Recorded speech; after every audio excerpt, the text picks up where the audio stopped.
For a while now, the Kenya Police has grappled with the challenges posed by criminal gangs. These gangs have used all manner of excuses to preposition the public to tolerate their existence. But underneath all the misleading arguments, some of which have been laced with religious undertones, is a harsh reality. Over the years, these criminal gangs have engaged in such serious crimes as murder, robbery, extortion, and blackmail. Their actions have trampled on the legal and moral rights of wananchi, violated the sanctity of life, and desecrated the individual's right to own property. Their main calculation is to use fear to exploit other Kenyans economically, and they are willing to kill to do this. The feature you are about to watch takes us beyond the headlines of one such group. It has been prepared with the contribution of many ordinary citizens who have volunteered information in keeping with the strategy of community policing. This feature is real and contains some footage of our crime archives. Some of this footage is shocking.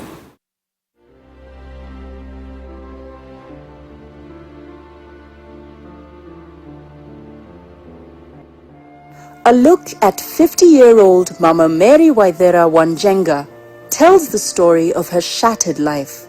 On the outside, her well-kept rural compound in Kiogora village, Banana, in Kiambu district, shows a self-reliant, hard-working peasant farmer struggling to keep her farm going with a host of mixed farming activities. But the story of her life is tied to the two graves next to her cowshed. One belongs to her husband, who died of diabetes 6 years ago, a fact she has stoically taken in her stride as she assumed the role of head of family.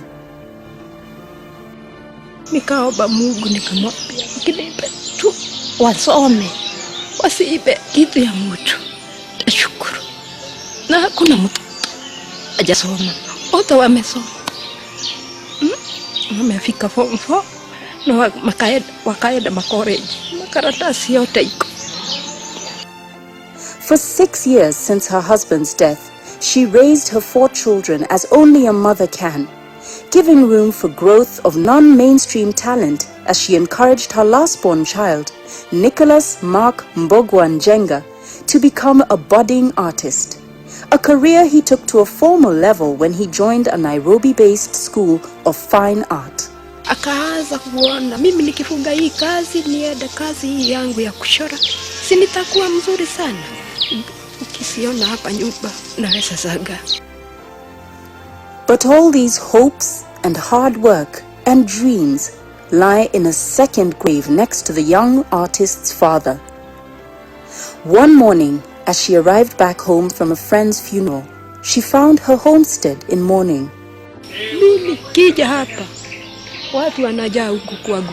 Kote hata kila mahali siwezi kuingia.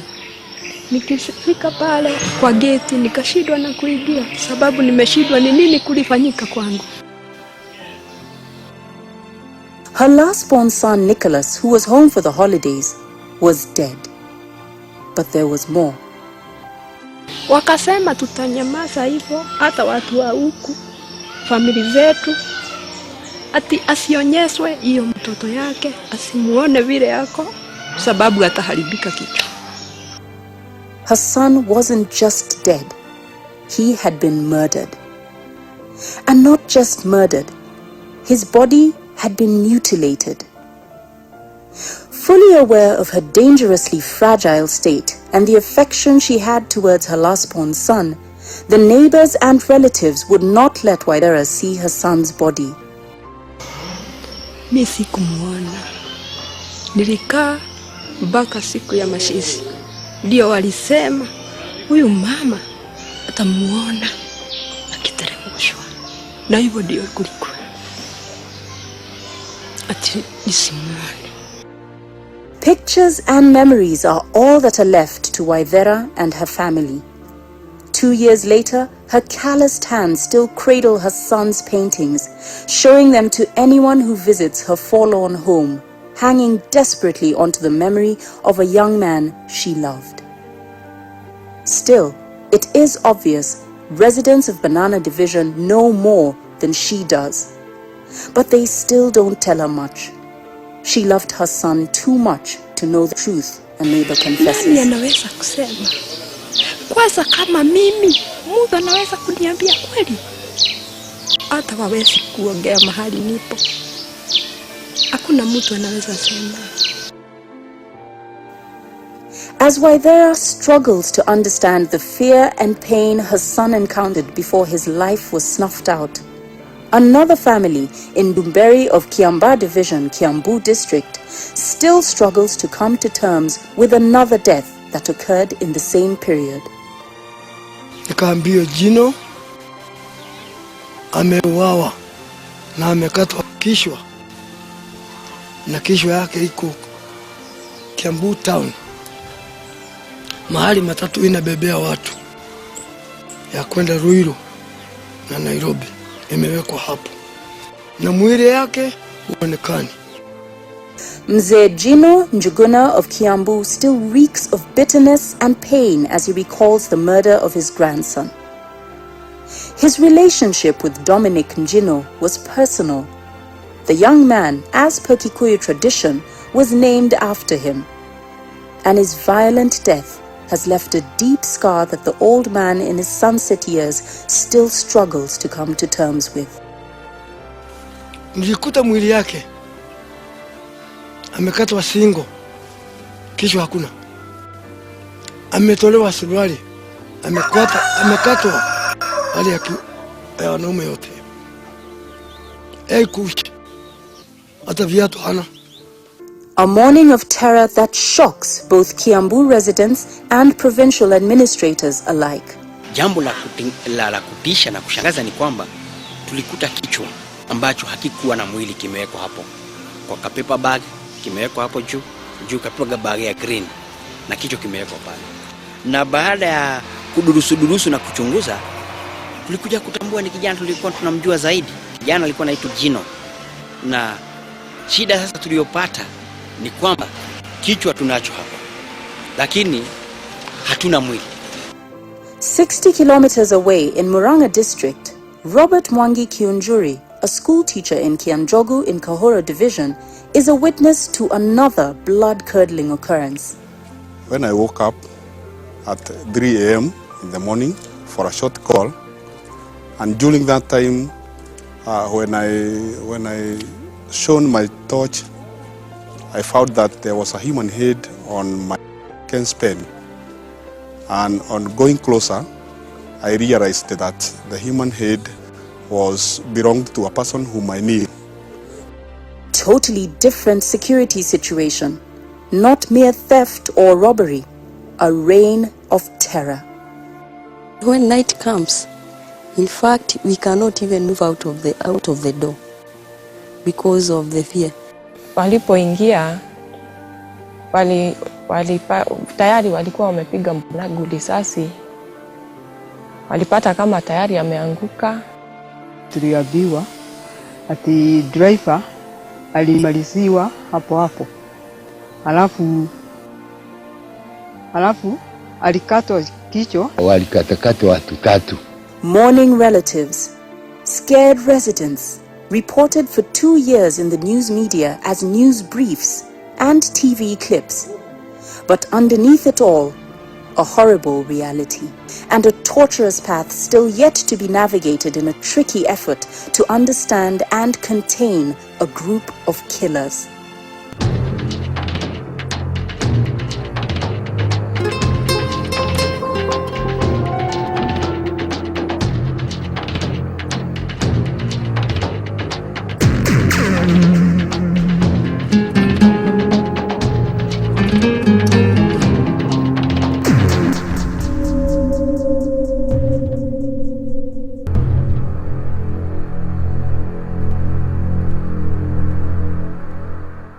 May 2007, a security threat looms over 5 districts in the expansive central province of Kenya and some parts of Nairobi. Several incidents of violent murders are reported. The unique aspect of this situation is that nothing is stolen from the victims, but the method employed in the murders is chilling. The victims, mostly male, have their heads cut off, their private parts dismembered, and their body parts recovered in different locations.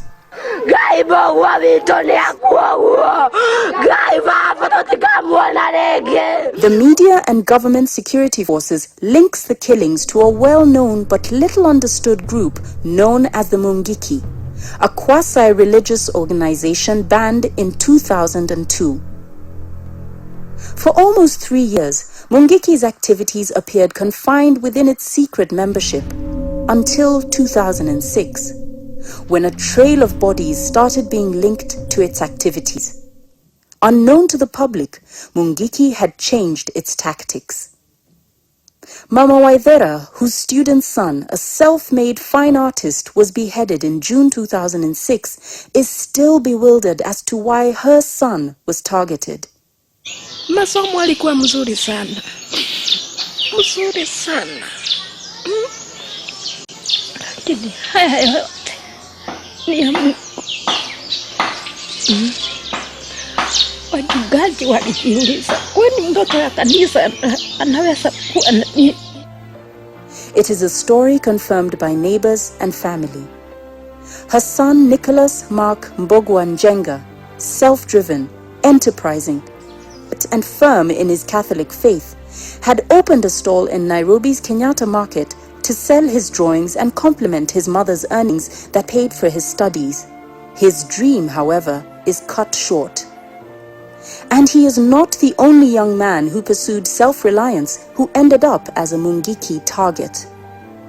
Mungiki was recruiting members. Unlike earlier when membership was voluntary, the new tactic was forced recruitment. Lakini walikuwa wanaambia jina wenye kumuua wiki 3 na kuisha. Walikuwa wanakuja boma hii wiki 3 mbeleni. Ni Mungiki. Kama utaki kuingia dini yetu, utakiona shamuta makoni. Dominic Njino, a matatu conductor on the Nairobi-Kiambu Road, was also a target. Working in the matatu industry, which was infiltrated by the Mungiki, he was given an ultimatum to join the group. Wiki ya 3 walikuja hapa wakamwambia, kama utaki kuingia chama chetu, ungoje ripoti yako kesho. Ripoti yake kesho ni kishwa ilipatikana Kiambu, imekatwa. Mwili iko hapa na kesho iko Kiambu. Hiyo ndio ripoti tulipata. He used to say no. He always made it clear that he will not join them. He used to tell me, Mom, these people want me to join them, and I will not. Whatever happens, I will not join them. If they want to kill me, let them do it, but I will not join them. He told me every time he met them. Wengine walijiunga uoga manake labda ameshurutishwa na labda ameogopa. Otherwise, wale wengi walikataa manake waliona sasa kama unaingia mahali ambapo utaingia kisha kutoka ni ngumu manake utatishwa maisha yako. Ndio wengine wakakataa. Wengine kwa sababu ya uoga wao wakawa wamejiunga.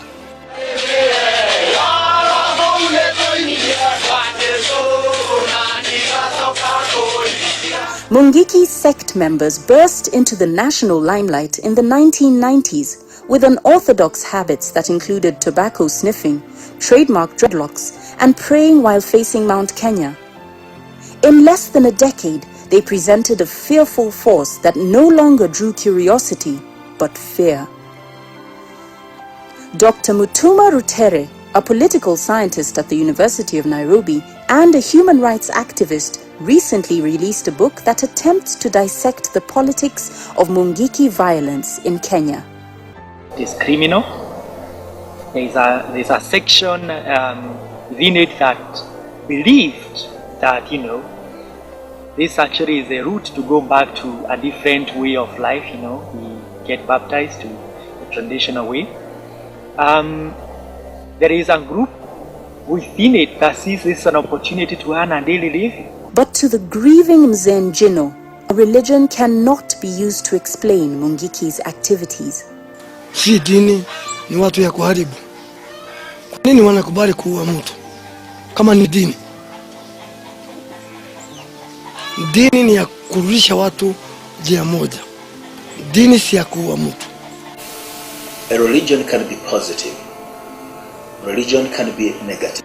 When a religion begins to undertake negative trends that threaten security and stability of peace-loving communities, it becomes an issue. To the Kenya police, the connection between Mungiki and religion masks a dangerous reality that is a direct threat to law and order. We have not gone to look for people in their place of worship. We come for you if you have started interfering with the rights of other Kenyans. More worrying to law enforcement officials is Mungiki's involvement in activities that mirror an organized crime syndicate. We get very interested when you threaten people with their own private property, that you either give me this percentage of your income daily, or I harm you, or I commit murder. Several districts of Central Province have borne the brunt of Mungiki's economic exploitation. Nasikia watu wa matatu za pickups wanaobebea watu mizigo walikuwa wameshuhudia kwamba watakuwa wakichukua kutoka kwao shilingi 100 kila siku. Watu wa kuuza sukuma wiki na mboga na maembe walikuwa wameshuhudia watakuwa wakiitishwa shilingi 50 kwa kila siku. Murang'a was worst affected. From matatus to petty traders, Mungiki included peasant farmers in their list of targets. In Molem village in Makuyu, Esther Wairimo is surrounded by fresh memories, painful memories of one rainy night that drastically altered the course of her life. Walikuwa wanapiga risasi, zinapitia kwa wardrobe, zinampata bwanangu pande ya nyuma ya mlango. Her husband, Frederick Kamau, was added to a growing list of victims of Mungiki, whose form of violence had now extended to shooting their victims. Wanjiru's husband, Kimani, was operating a new matatu. As was customary with Mungiki's mode of operation, a toll fee was demanded. He did not pay. He got killed. Tuliambiwa ati driver alimaliziwa hapo hapo. Alafu alikatwa kichwa na kondakta wake wakiwa wote wawili. Alafu sisi tukaandamana mpaka hapo na tulikuta damu nyingi hapo. Alafu tukaenda moshari Murang'a. Still in Murang'a district, we encounter an elderly couple still mourning the death of their son, John, a budding young entrepreneur whose savings had been channeled into the border business. Tulipata walikatakatwa watu 3. John was pronounced dead at 11 a.m. the next day. Being old did not provide any safety for Mungiki. 70-year-old Danson Weruri Mwangi has the scars to prove it. There came 2 thugs wielding machetes. They asked me for money. They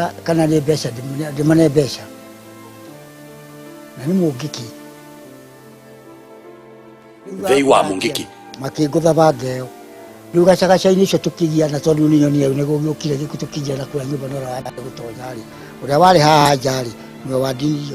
In the ensuing argument, they cut off my left hand from the wrist down. They then fled as this whole place was littered with blood. And these are the brave ones, the few willing to talk. In this place, too much talk about this terror gang can earn you a death sentence.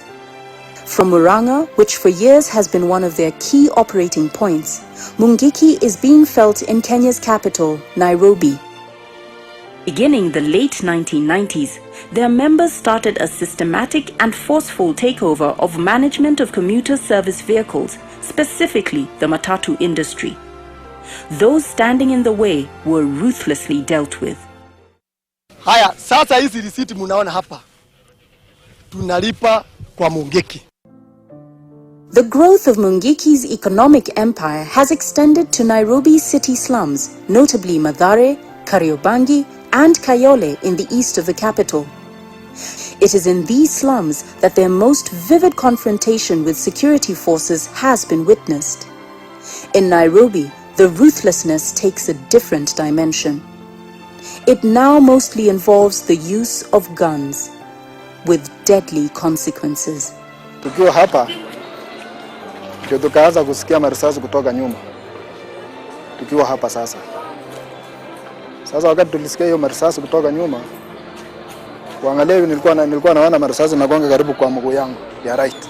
Sasa mimi wakati nilikuwa naona marisasi nagonga karibu kwa mguu yangu wa right, mimi nikaangukia mkono wa left. Which bahati mzuri nikaingia kwa mtaro. Wenzangu sasa naona wenzangu wamepigwa marisasi wamelala chini. June 2007. Mungiki claims 2 members of the police force doing a normal patrol round in Kariobangi area of Nairobi. Constable Joel Kitur, who was part of the patrol team, survived the deadly assault.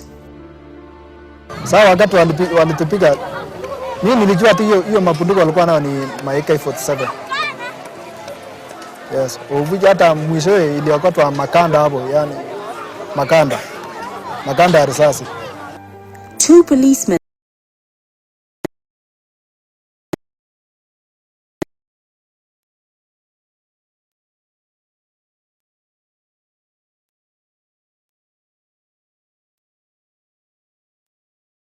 from the scene. It's an attack mounted from the dreaded Kalashnikov rifle, commonly known as the AK-47, with devastating effect. Nampenda sana.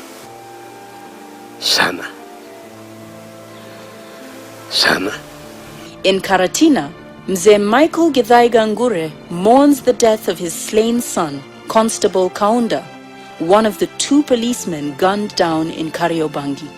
Bicha huyu msichana kuwa akifikiria habari ya bwana yake, akifikiria habari ya bwana wake, huyu mtu amewacha bila baba, lakini mimi nitakuwa baba. Nitakuwa baraka. Tena huyu atakuwa mama ya wote wawili. Nitakuwa baba yao. Nitakuwa in charge. 1 week later, 2 other policemen are gunned down in Nairobi's Mathare area in trademark execution. It's Mungiki. And again, AK-47 rifles are used. The existence of one illegal firearm outside there is a present and imminent threat to the rights and freedoms of every individual in Kenya. At the Police Training College Kiganjo, the training is now tempered by the reality of a growing danger. At the CID headquarters in Nairobi, massive gun recoveries from the Mungiki and the Sabaot Land Defense Force has prompted the increased use of forensic science to increase the pace of tracking the illegal militia guns. And Mungiki's guns are now being connected to a good number of matatu jacking and bank robberies in major towns, including the capital, Nairobi. Saying that Mungiki is not a big problem because after all we are paying only 100 shillings is a very short-sighted, a very simplistic way of interpreting a very serious problem. When Mungiki takes on a tone that is negative, killings, maiming, destroying property, going after certain organized economic ventures like public transport and so on by force, using undue means, this becomes negative. And so it has to be tackled from that angle. Don't forget that a firearm is considered as a power. And a firearm in the wrong hands is considered even more power. To the peasants in the affected areas, the argument goes beyond the oft-quoted disenfranchised youth and the question of culture. Sisi tusinde tukilima na nyinyi mzidi mnakati chini. Alafu jioni mje mchukue hiyo pesa tunashokea tunatoa jasho. Hata mimi naweza kubali. Au wewe unaweza kubali? Shida yao kubwa ni kukataa kazi kabisa. Hata ukimwambia hii ndio saba ulime hataki. In Banana, Mama Njoroge refuses to let go of the pain even as she dutifully manages her daily duties as a mother and tending daily to the grave of her slain son. Na ndio nilikuwa naomba Mungu, nikamwambia kinipe zangu baba, nitawasomeza mahali nitaweza mimi. Shetani akanichukulia mtoto. And she hangs on to a young man's dream that was extinguished by a murder she still does not fully grasp. Yet the defiance and heroic resilience is also evident. They are starting to speak out, hesitantly. Some are outrightly daring against a menace that has functioned by the spread of fear. Nikiogopa na mimi ni mzee, nani atasema kama mimi? Nani atasema? In Kiambu, Chief George Kibugi Mburu is also hopeful that the fear factor enforced by the Mungiki can be broken. Wajaribu kupata imani na kukubalia kwamba imani ishabadilika. And the groundswell is starting to pick up the pace, slowly but surely. In Dumberi, the father of slain Matatu conductor Dominic Njino, in spite of his loss, reasserts the values he says are central in the manner he raised his late son. What I will say regarding those people is that one should eat from their own sweat and hard work. Because what you have worked for is what you can enjoy without worry, without waste, and with satisfaction.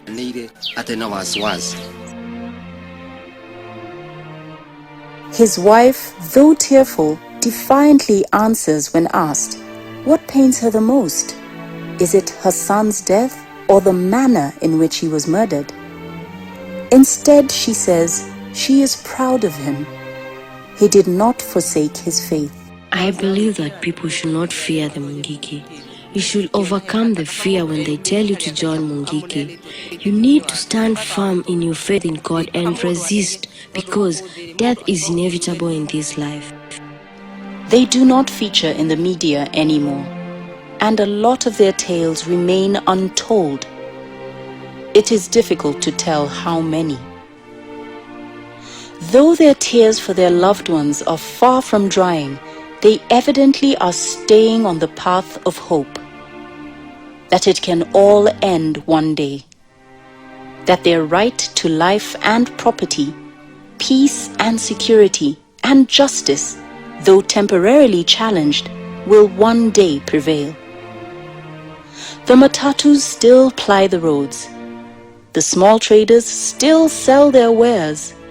The peasant farmers attend to their farms every day. The brave ones act like life is normal until you look closer. Then you can still tell the fear of the unknown, of the unpredictable, of a dark shadow they know lurks. For them, any day could be a critical moment of reckoning. For them, the time to act could not have come sooner.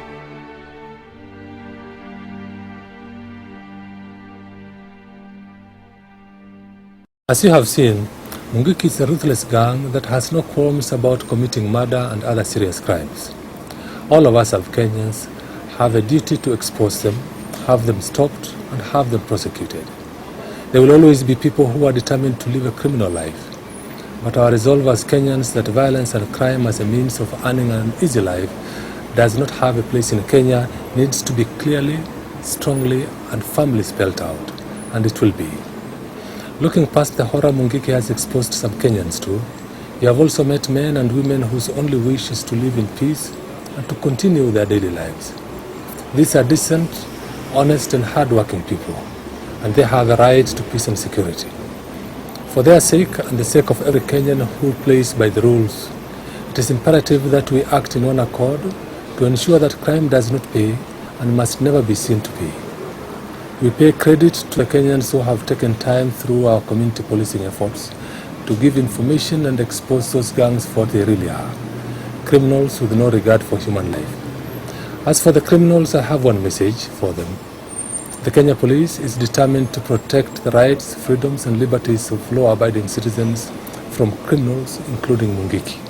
This campaign will continue until the last of these groups are prosecuted.